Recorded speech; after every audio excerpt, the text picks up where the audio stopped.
Assalamualaikum dan salam sejahtera. Okey, kali ni saya nak review pasal Panda Vape produk Panda Vape. So Panda Vape ni bukanlah company baru, dia dah antara company terlama lah dalam industri vape ni, flavor di Malaysia.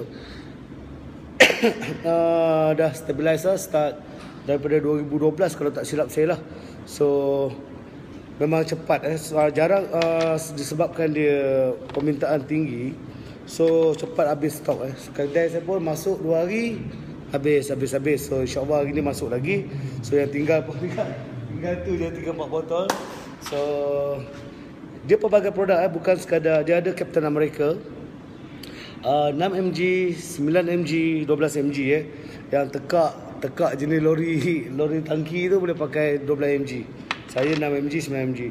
So selain tu dia ada beberapa lagi, Scarlet, lepas tu dia ada Hulk, Wolverine dan beberapa yang lain lah.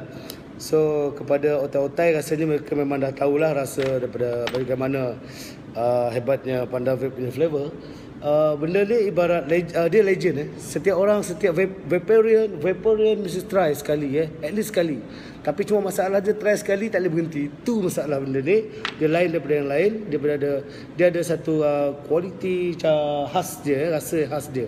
So bahan dia campuran kebanyakan based on pineapple.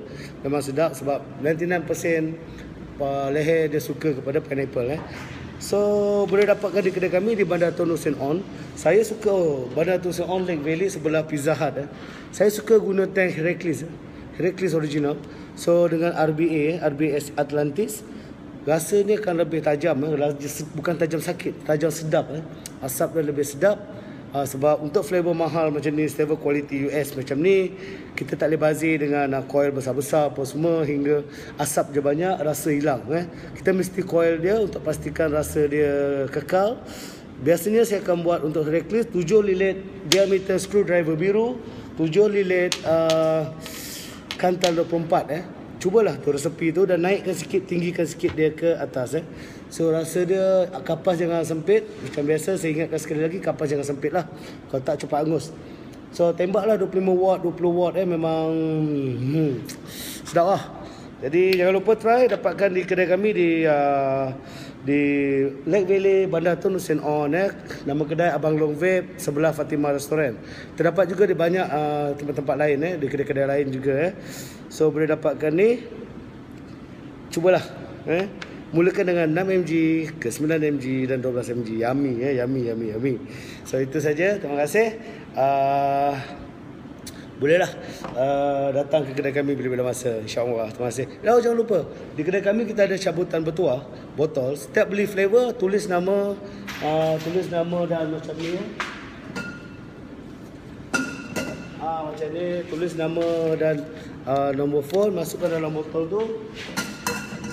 Kita akan cabut setiap bulan untuk percutian ke Pulau Mabul, 3 hari 2 malam. Makan, minum, bilik, bot pulang balik yang berkos RM700. So saya boleh bagi sebab itu adalah chalet saya juga, scubajeffsipadan.com. So boleh, kalau nak telefon 0897815666. So boleh contact lah. Kalau yang free tu nanti, insyaAllah yang pertama malam ni kita akan buat cabutan. Tunggu di VMOC. VMOC kita akan setia di VMOC sebagai pemenangnya. Lain tak ada, jangan lupa Panda Vape. Yummy vape, yummy. Jangan gaduh. Bye.